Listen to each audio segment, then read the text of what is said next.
안녕하세요. 김성길 목사와 함께하는 GTS 말씀 묵상 시간입니다. 이번 주는 이제 이 14권의 마지막 장인 8번째 주간의 묵상을 하도록 하겠습니다. 8번째 주간의 묵상의 내용은 예수님께서 부활하신 다음에 승천하시기 전에 제자들을 모아서 이제 마지막 선교 사명을 부탁하시는 이제 그런 내용이 되겠습니다. 우리가 오늘 첫째 날이니까 GTS 묵상의 목표에 대해서 간단히 다시 한번 말씀을 나누죠. GTS는 우선 역동성을 위해서 만들어졌어요.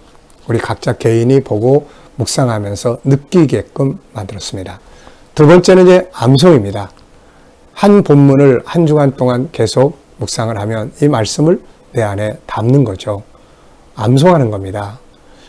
혹시라도 이게 좀 부족하다 싶으면 또 성경 읽기를 이렇게 계속 하시면 되겠습니다. 목회를 오래 하면서 보니까, 신앙생활 오래 하면서 보니까 말씀 많이 외워야 되겠더라고요. 결국 내 안에 담아진 말씀이 막 생각나고 살아서 역사하니까요. 자, 세 번째는 생활의 변화와 발전을 위한 주제 프로그램이에요. 7가지 주제가 있죠. 첫째 날은 전체를 기억하는 훈련, 둘째 날은 중요한 것 찾고, 셋째 날은 숨겨진 비밀 찾고, 넷째 날은 하나님을 의식하고 또 하나님의 관점에서 사물을 볼 수 있도록 하는 훈련이고요. 그 다음에 다섯째 날은 나, 당신, 또 다른 사람, 그 다음에 만물, 업무, 공부와의 관계를 성공하기. 여섯째 날은 배우고 응용하기. 일곱째 날은 함께 나누기가 되겠습니다. 이 7가지 주제는 익숙해지면 생활 속에서 이제 이게 생각이 나고 활용을 하면 삶을 발전시켜 갈 수가 있습니다. 오늘 첫째 날입니다. 첫째 날은 생각 속에, 오늘 본문을 처음 대하지만 처음 대하는 본문을 전체를 내 안에 싹 그려 넣는 내용이에요. 이게 참 좋잖아요. 뭘 딱 보면 전체를 다, 시작, 끝, 전체를 다 기억하는 거. 아이들 학습할 때도 이런 훈련 잘하면 전체 내용을 싹 그냥 습득하는, 얼마나 좋은 겁니까? 자, 잘 해보시기 바랍니다. 자, 오늘 첫째 날 이 그림 정리부터 하겠습니다. 그림 정리는 생각을 움직이게 하는 거니까 세밀하게 한번 해보십시오. 자, 오늘 첫째 날의 이 그림은 어떤 그림인 것 같으세요? 이 정답보다는 느낌을 적으시면 돼요. 자, 이 그림은 예수님 부활하신 다음에 제자들에게 나타나셔서 손바닥 보여주시면서 봐라, 내가 못 박힌 자국 아니냐 하시는 그런 내용인 것 같아요. 자, 이런 정답보다는 느낌을 적어보시면 되는데, 저는 3가지의 느낌을 정리를 했습니다. 첫째는 놀라움이에요. 지금 제자들이 모여있는 이 방에 예수님이 문도 안 여시고 샥 들어오셨으니까 얼마나 놀랐겠어요. 두 번째는 반가움. 주님 만나니 얼마나 반갑겠습니까? 셋째는 희망입니다. 이야, 이제 드디어 뭐가 다시 이루어질 수 있겠다. 희망. 예수님이 계시는 곳에는 항상 희망이 있습니다. 자, 두 번째는 이제 분석이에요. 보이는 것하고 보이지 않는 것. 어떤 원인이나 특징이나 이런 것들을 생각을 해보는 겁니다. 항상 익숙하면만 있지 말고 안 보이는 것, 새로운 길, 새로운 방법을 찾아보시기 바랍니다. 그러면 발전해요. 똑같은 일을 하는데 한 사람은 항상 더 나은 것이 뭘까? 새로운 방법은 뭘까? 이 질문을 하면서 사는 사람이 있고, 한 사람은 항상 반복적으로 하는 사람이 있어요. 누가 발전할까요? 네, 새로운 걸 찾아가는 사람이 발전을 합니다. 자, 그러면은 정리를 해보죠. 우선 눈에 보이는 것은 예수님, 놀라는 제자들, 그리고 모여있는 집 안, 그 다음에 책상 위에, 탁자 위에 병도 있고요. 또 탁자도 있고, 바깥을 보면 푸른 하늘도 있습니다. 그리고 또 손바닥에 못자국도 있고요. 자, 보이지 않는 부분에는 어떤 것들이 있을까요? 우선 제자들의 마음이 있겠죠. 이 상황을 대하는 마음. 그 다음에는 여기까지의 진행 과정이 있을 겁니다. 십자가에 죽으시고, 그 다음에 다시 부활하시고, 이런 과정들. 그리고 또 부활의 특징도 있습니다. 도대체 부활이라는 게 뭘까? 어떻게 이루어지는 걸까? 이런 거. 또 결과도 있죠. 이 상황의 결과가 어떻게 되는지. 이후의 역사도 있습니다. 네. 여러분들이 보실 때 또 보이지 않는 것들 이렇게 잘 찾아보십시오. 자, 세 번째, 그림에서 가장 중요한 건 뭘까요? 예, 그것은 바로 부활하신 주님. 역시 부활이죠. 부활. 네 번째는 연상법이에요. 기억력 향상학입니다. 이 그림을 딱 보시면서 떠오르는 그림, 떠오르는 성경 구절이나 어떤 사건, 이런 것이 자꾸 떠올라야 우리의 이 뇌, 생각의 기능이 막 살아서 움직이는 거예요. 자, 저는 마태복음 28장, 그 다음에 요한복음 20장, 예수님이 이렇게 문 열고 들어오시는 내용이 요한복음 20장에 있거든요. 자, 그리고 또 하나는 예수님은 무덤 속에 있는 분이 아니고 지금도 살아서 일하시는 분. 네. 그래서 항상 예수님의 부활 그러면 여기 살아서 계시는 분 생각하게 되죠. 자, 상상력 키우기가 되겠습니다.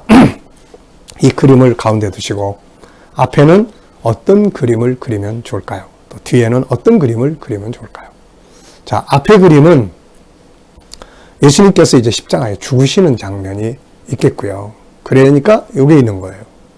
죽으심이 없이 부활은 없는 거죠. 그 다음에 이 그림 다음에는 이제 승천의 그림, 그 다음 그림을 그리면 재림의 그림이 있을 겁니다. 자, 오늘도 이 질문 또 하고 넘어갑니다. 미래를 어떻게 살고 싶은가요? 그렇다면 지금 무엇을 해야 할까요? 자, 이번 주 본문 말씀은 마태복음 28장 16절로 20절입니다. 다 같이 읽어보겠습니다. 11 제자가 갈릴리에 가서 예수께서 지시하신 산에 이르러 예수를 배웠고 경배하나 아직도 의심하는 사람들이 있더라. 예수께서 나와 말씀하여 이르시되 하늘과 땅의 모든 권세를 내게 주셨으니 그러므로 너희는 가서 모든 민족을 제자로 삼아 아버지와 아들과 성령의 이름으로 세례를 베풀고 내가 너희에게 분부한 모든 것을 가르쳐 지키게 하라. 볼지어다 내가 세상 끝날까지 너희와 항상 함께 있으리라 하시니라. 아멘. 어제 주일날 어떻게 보내셨는지요? 감사한 일 3가지 적어보시기 바랍니다. 오늘 또 하루를 시작하면서 뭐가 감사한지 한번 적어보시죠. 알고 보면 모든 게 다 감사해요. 우리 유치부 애들에게 감사한 거 이야기 나눠보라고 그러면 애들이 모든 게 다 감사해요. 이렇게 이야기해요. 그럼 그 중에 한 가지만 이야기해 볼래? 그러면은 또 한 가지씩 이야기를 합니다. 너무너무 이쁘죠? 어려서부터 감사를 찾아낼 수 있다는 거, 이게 참 큰 교육이라고 생각을 합니다. 자, 1번 질문이에요. 본문에서 느끼는 건 뭔가요? 자, 저는 4가지를 적어봤습니다. 우선 첫째는 지시하신 산에서 예수님 만났다는 요 대목이 마음에 와 닿네요. 예, 아무데나 가서 만나는 게 아니라 지시하신 곳에. 오늘날 우리는 어디서 주님 만날까요? 그분이 말씀하신 그 말씀 속에서 주님을 만나고 그분의 사역 속에서 주님을 만나고 기도 속에서 그분을 만나고 그런 것 같습니다. 만나는 현장이 있는 거죠. 자, 그 다음 2번째는 17절에 보면 아직도 의심하는 사람들이 있다. 이렇게 이야기해요. 이게 참 희한한 거예요.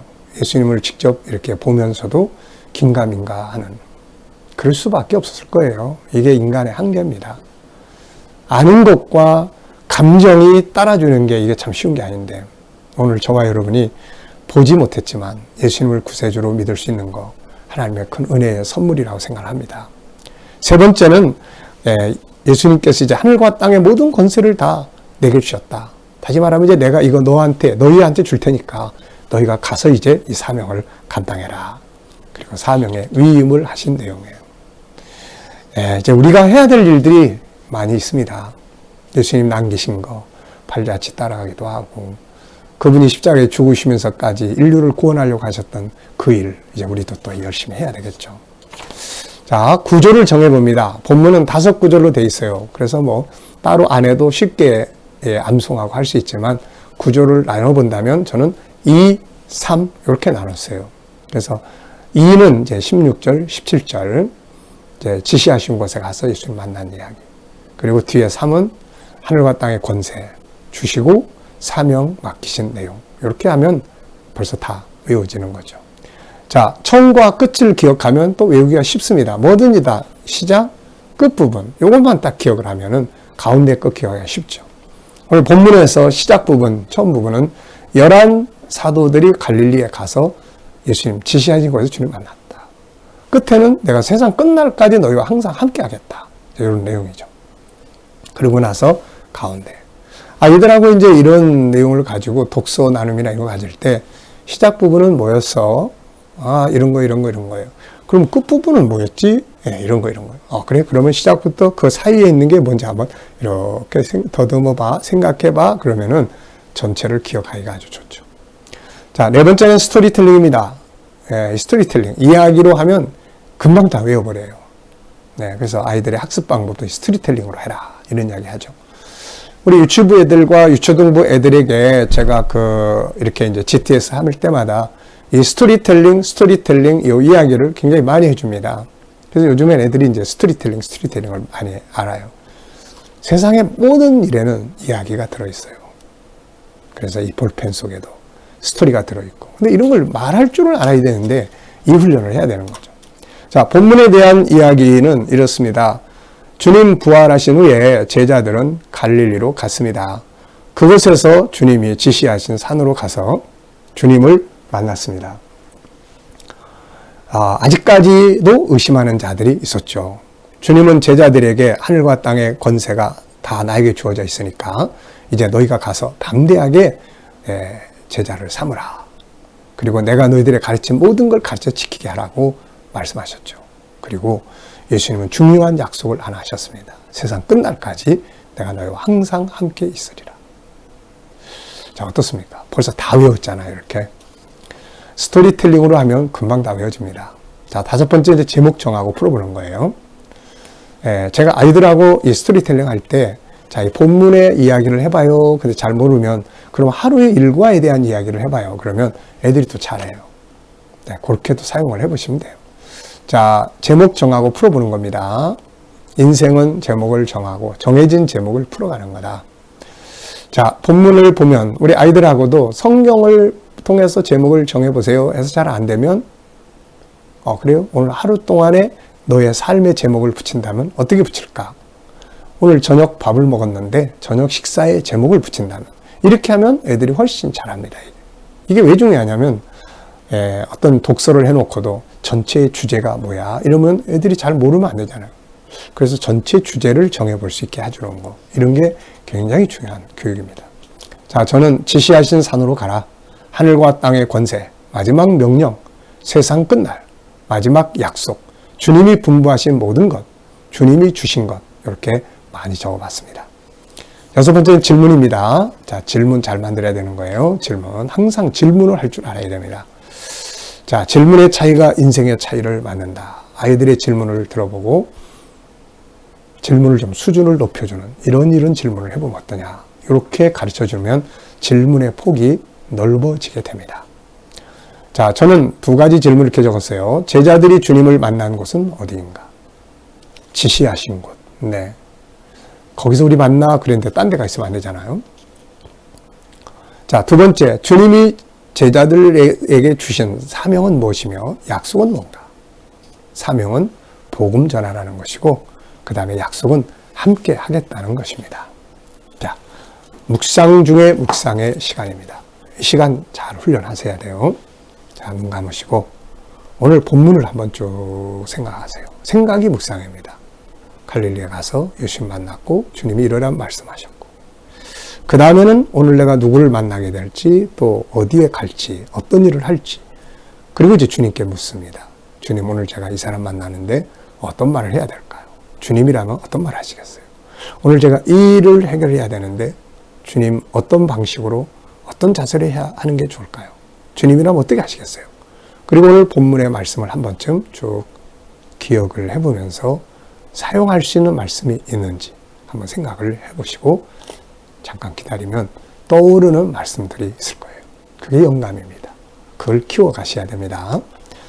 자, 한번 묵상을 통해서 여러분들이 떠오르는 것들을 한번 적어보시기 바랍니다. 자, 오늘의 과제입니다. 오늘은 하루 일과 전체 생각 속에 그려보는 거예요. 어디 가셨던 뭘 하셨던 저녁 때쯤 되면 한번 생각 속에 쭉 그려보시기 바랍니다. 자, 오늘 재능 개발의 기도문은 IQ 기도문 첫 번째입니다. 여기에 있는 내용들은 아이들 학습 지도를 할 때 필요한 내용들이에요. 우리가 또 살아가면서 업무적인 영역이나 이런 것들을 다룰 때 이거 참고하시면 도움이 됩니다. 우선 동기가 있어야 되겠죠. 왜 하는지. 스스로 하는 주도적 학습이 있어야 됩니다. 이걸 가지고 어디에 쓸 건지, 뭘 할 건지에 대한 영역 분류, 진로 이런 것들이 있어야 되겠죠. 그리고 질문의 능력을 키워야 합니다. 학문적으로 습득하는 이 지식 습득이 있고 이걸 현장에서 기술로 배우는 또 기술 습득이 있죠. 그리고 창의력적이고 이왕이면 즐겁게 학습하기 위해서는 놀이처럼 공부를 하는 것이 아주 좋습니다. 변화를 추구하고 협동하고 스토리텔링을 하고 EQ, 하나님과의 영적 감동을 갖고 EQ, 좋은 관계를 이루고 IQ, 지적인 것들을 이렇게 융합하면 다니엘과 같은 멋진 인물들이 만들어질 수가 있는 거죠. 자, 오늘도 주님이 주신 사명을 기억하면서 하루 승리하시기 바랍니다. 기도하겠습니다. 주님, 한 주간 또 시작합니다. 주신 말씀 잘 기억하게 하시고 우리에게 주신 사명 잘 감당하게 하여 주옵소서. 오늘도 우리 자녀들 또 친척들, 동료들 중에 믿지 않는 자들 다 주께 돌아와 구원받게 하시고 오늘도 주님 우리 자녀들, 성도들 머무는 곳마다 함께 하셔서 또 이 코로나 이제 이 모든 것에서 자유하게 하시고 또 저희들의 믿음으로 일하는 직장과 사업장마다 형통하게 하시며 또 새로운 일터를 구하는 자들에게는 좋은 일터들이 예비되게 하여 주시옵소서. 아픔 속에서 치료받는 성도들 속히 질병에서 자유하게 하시고 또 이 나라와 민족 붙들어 주시고 이 땅에서 코로나가 속히 소멸되며 나라의 지도자들에게 지혜를 주셔서 이 나라를 바르게 이끌어가게 하여 주시옵소서. 주님, 오늘도 세계 곳곳에 있는 선교사님들과 저들의 사역 중에 함께 하시고 우크라이나에 속히 평화가 오게 하여 주옵소서. 오늘도 우리 모든 성도들과 아이들에게 이 IQ, 재능 개발이 잘 이루어지게 하여 주셔서 이 재능을 가지고 세상을 다스리게 하여 주시옵소서. 감사하며 예수님의 이름으로 기도하옵나이다. 아멘.